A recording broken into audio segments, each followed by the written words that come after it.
My view is that she is writing her memoirs, and that all the rest of this... Oh, no.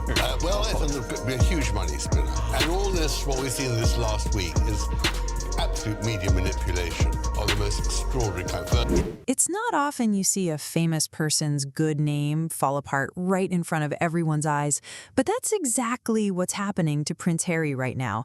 And let's be clear, this isn't just some random story on Twitter or a one-day headline in a gossip magazine. This is a full-on public crash of his reputation, and it's all being pushed forward by one man who knows exactly how to tear down the royal image. That man is Tom Bower. Bower is a well-known biographer who has spent years digging into the lives of powerful politicians, super-rich billionaires, and even members of royal families. And when he talks, he doesn't hold back his words at all. And then Harry knocking the media for not being nice to the Afghan victims, which was completely untrue.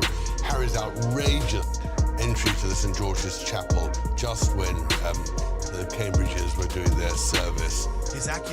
His accusation was not unclear, and he didn't try to make it sound polite. He straight up called Harry and Meghan, in his own words, serial liars.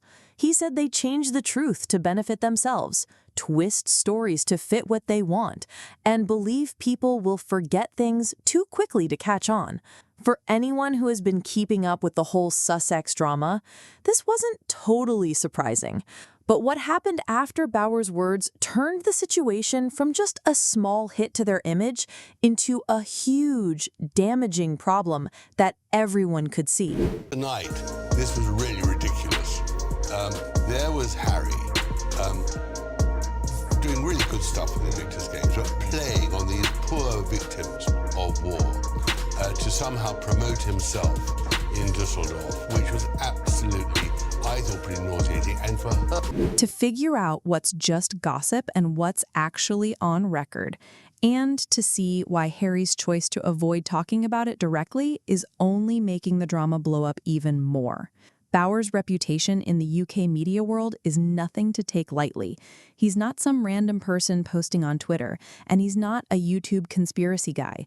He's a real journalist with a history of digging up uncomfortable truths about powerful people. And what is really annoying is that we shouldn't have to in any way admire what they're doing in Düsseldorf, because they have wrecked with all their lies, the lies on Oprah Winfrey, the lies... And he's managed to handle the legal trouble that usually comes after. His books about people like Boris Johnson and Richard Branson are not friendly fluff pieces. They're deep investigations. And now, he's aiming directly at Harry and Meghan. In his latest interview, Bower did something most of the big British news outlets have stayed away from. He took off all the sugarcoating and flat out accused the couple of building their public image on half-truths and twisted facts. According to Bower, every big media moment from the Sussexes, from the Oprah interview to their Netflix series to Harry's book Spare, has clear contradictions when compared to things they've said before or to proven facts. What makes his criticism such a big problem for Harry is that Bower comes with actual examples. He's not just saying, I think they lied. Do you think Harry and Meghan are fast learning what they signed away when they took this Netflix big moolah? And I would say they signed away their credibility and their dignity. Well, that's our view, but it's not theirs. They need the money, and they need it now more than... He's showing a clear, repeated pattern of dishonesty. And when someone with his kind of journalistic firepower says there's a pattern, people pay attention. From the moment Meghan's pregnancies were made public, sharp-eyed watchers noticed something didn't quite add up. Not so much about whether she was pregnant, but about how her baby bump seemed to change in size and shape from week to week, event to event. In some photos, Meghan's bump looked small and matched the stage of pregnancy she was said to be in. In others, taken just a few days later, it looked much bigger or in a different position. Now, bumps can look different depending on clothes, lighting, and how someone is standing. But what really kept the rumors going was how extreme these changes seemed, and the lack... The devil now. They're tied to Netflix, they're tied to their book, and all the criticism they're going to take means nothing because that's the only way they can earn their money. very interesting, actually. I don't know if you saw this from Tina Brown, who was, of course, one of the... Of a medically steady progression. People critical of Meghan point out that other royal women, like Kate Middleton, Princess Diana, and Sophie Wessex, all had baby bumps that stayed mostly consistent in public because pregnancy usually follows a predictable pattern. Meghan's did not, and unlike most royals who brush off wild theories by showing up at the hospital steps with their newborn, Meghan and Harry chose extreme privacy instead. That choice has now backfired badly because it left a big blank space in the public's mind, and speculation rushed in to fill it. To see why this matters, you have to understand royal tradition. For decades, even centuries, royal births have been treated as both private family events and important constitutional moments. They are personal because they're about a family welcoming a baby, but they're constitutional because the child is part of the royal line. That's why, when William and Kate's children were born, they stood on the steps of the Lindo wing with the baby just hours later. The point wasn't to show off, it was about transparency. Harry and Meghan completely broke that rule. Archie wasn't introduced to the world the traditional way. Instead, they planned a photo shoot days later, with no live press and only certain journalists allowed to ask questions. This was a huge break from tradition, and it had consequences. For many people, it was the first big sign that Harry and Meghan weren't just trying to modernize the monarchy. They were stepping away from its system of accountability. That decision, which they said was for privacy, is now a main reason why rumors about surrogacy and birth secrecy have space to grow. If this were any regular family, not having public birth records might not be a big deal. But for the royal family, official documents are part of history, not a personal choice. When Archie's birth certificate first came out, reporters noticed something strange. The place of birth was missing. This was unusual because every other recent royal baby, from William and Harry themselves to George, Charlotte, and Louis, had the place of birth listed right away.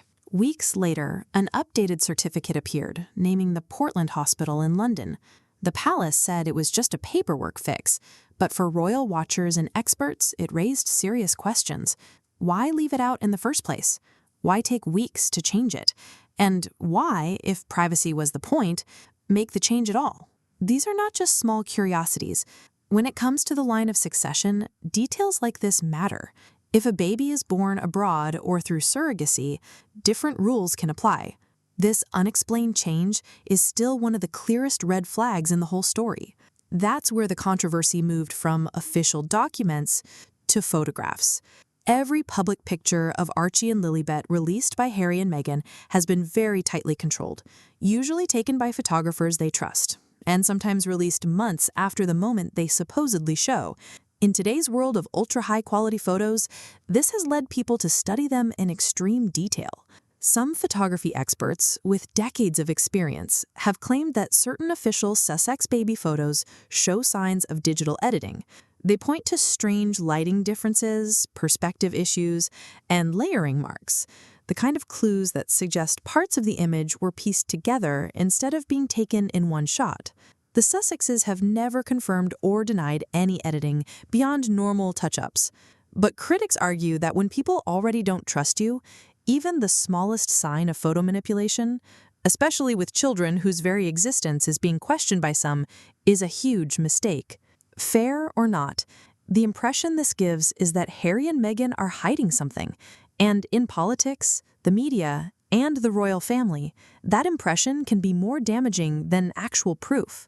One of the most striking and harmful parts of this whole scandal is how rarely the Sussex children take part in the royal traditions that have been part of the monarchy for generations. Royal christenings aren't just sweet family moments, they're official constitutional events. Often, these events are big moments where senior royals are present and official photos are taken that later become part of history. There are times when the royal bloodline is confirmed in front of both the public and the monarchy itself. Archie's christening was already out of the ordinary.